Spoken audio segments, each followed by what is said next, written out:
equalization, right? The main tax collector of sales tax and everything else from businesses, they're having to deal with all this cash because the cannabis industry is a cash business right now because it's federally illegal, and so banks are federally insured, and so banks are completely scared of any kind of business entity in the cannabis world having a bank accounts. Okay, so there's big business going on.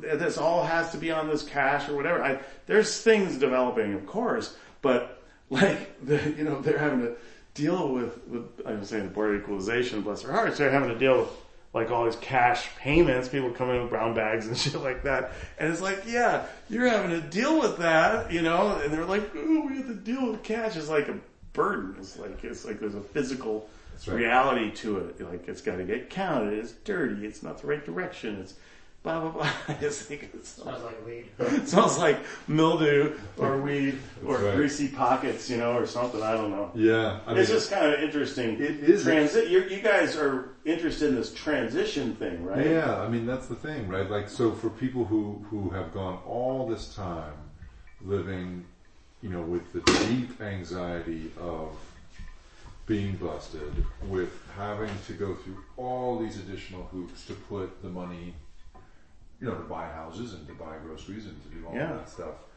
And now what we're interested in is just what is it like to imagine making this transition? Well, it brings up a bigger conversation, really, and that is someone a business-oriented person and doing business anyway, or someone, this is the cannabis thing, the outlaw side of the black market has been the only way that a lot of people have ever made money. Because they're fringe people, they're the creatives and the artists, or the musicians, or the environmentalists, or the whatever, and it's they're the ones that are going to get hit. Those are the ones that are going to get compromised the most and have to transition. And it's kind of it's going to change. I don't know. It's going to change. Well, I don't know how to even say it. It's kind of a drag, because our society benefits from misfits and freaks getting their freak on. You know what I mean? That's how we get amazing art and music and, ideas in science and technology. You know what I mean? By people being different than the normal and just users. You know what I mean? And so so much stuff has come from this cannabis industry supporting it. The whole environmental push, through the 70s, 80s, and 90s, 2000s, I'm not saying all environmentalists are growers, but a lot of people who do really great things out in the world come in and trim for 2 months or 3 months and make enough money to go out in the world and finance the things that they believe in, and that I've always been a big I really appreciate that. I think that our society benefits from that, and so. And then people it's moving a pound or two and making a few $100 and this and that. That stuff's going, I think it's going away, you know what I mean?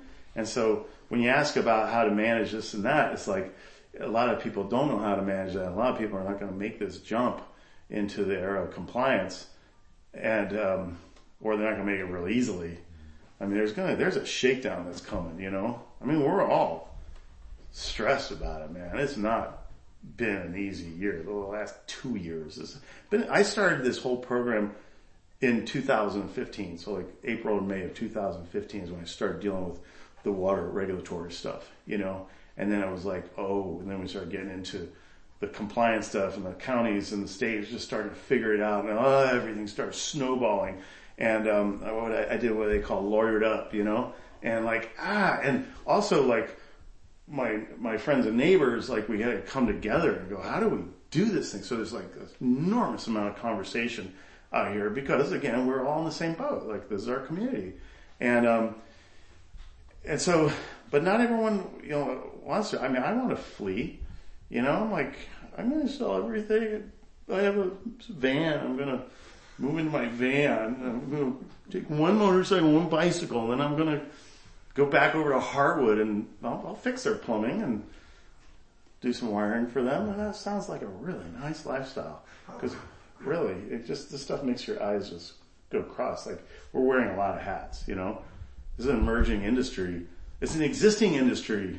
This is what's weird. This is an interesting difference between Humboldt County, California. I mean, I say Humboldt, but it's California and Colorado. Because when Colorado legislated for medical and then adult use, there was not an industry there. It didn't exist, you know, and they created this legislation, and then it goes legislation, regulation, and then like enforcement. I guess it would be something like after that, but they created this thing, and it created this whole industry in a place like Colorado. Here, we have this intact industry, you know, and then this regulation has come afterwards. So now we're like trying to legislate and regulate and enforce on an industry that's been working for 40 years out here. You know, it's huge, it's deep, it affects every part of Northern California. I mean, every little town, you know, everyone has been benefiting from that kind of money that's gone into the sales tax revenue, people buying things, the value of land, homes, the amount of people. I mean, if this wasn't going on, the little towns around here would look like what you saw like in Kentucky and Virginia after like the coal industry was shut down. Maybe it still is like that there. I don't know, but like really, or these worn out little logging towns in Oregon and stuff like that. I mean, do you agree with that, Miles?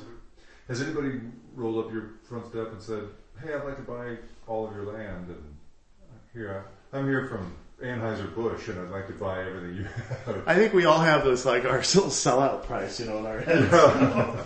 But the thing is, see, this is my concern is I'm here, you know, I keep staying here, I keep coming back because I move away to do, you know, other business and stuff. I've been gone like 2 to 3 years, like 3 times here, but I keep coming back here, and I've tried to sell this. Well, I have had it sold twice where I was like, last minute, I was like, no, I'm not done with it yet. I still have my projects, you know. So I have gone through all that kind of thing, but if this really is going to change, like like our community, and just turn it into this like industrial business thing, and that's all it is, you know, it would suck, you know. I mean, we want to have like, you know, families coming out. You want people out here who want to raise their kids and participate. I mean, I use the fire department as a kind of a gauge for that, because that really is like a center of the community out here. It's really twice a month there's like these social things. I mean, once a month is the second Saturday event. It's like a party, you know, and it's great. And people come from all over to our events. And then also we have this thing called the Mountain Exchange, which is really amazing too. And for a community, it's pretty rare. Like, our community is really unusual and really lucky, and it's really amazing that we have this stuff. And so it kind of keeps me around, you know. If that were to change and it just became this kind of like, I don't know, like in Napa, Sonoma, you go to some of these areas and it's just, you know, the wineries, they're just bought by whoever had money, and they kind of come in, but there's no one really living there. It's not really people's homes, you know. I mean, it's a big difference when it's like people's homes. I mean, this is my home, and I just happen to start like adding, you know, I mean, I started with veggie gardens, and then we just start adding, you know, our gardens, and I mean, we're all the way out here because we could grow out here, and mostly keep people stayed away. They come in, I mean, they used to fly here like in helicopters, like you can't even believe it. It's like a war zone here. I mean, it's a trip. It really is. My daughter got interviewed on that Emerald Tribune, AJ's site. They interviewed her about her like kind of early experiences growing up, and her memories and stuff. And she told some tales that I forgot about completely. Yeah, my daughter's 28. She should be around here somewhere. She was going to come over. But like, she talks about this one time we were driving to town. We're going downtown to go get groceries or whatever it was. And they were flying like mad. And so they had this big black helicopter with these dudes hanging out with the M16s. They're kind of like strapped in, right? And they just followed us. You know what I mean? Just to fuck with us. You know what I mean? And they followed us for miles and miles and miles and miles. They're just like right above our little truck going to town, and my kids are in the back seat, and they're just like, I can't, you know, it's not like they were freaked out, but it was like, it's just a weird way to grow up, you know? I mean, they really, like, it seemed like they hated us, just hated us, you know? Which is so weird, because those guys are smoking, they're best friends from high school are smoking, everyone smokes, and even if they weren't smoking, they're all drinking beer.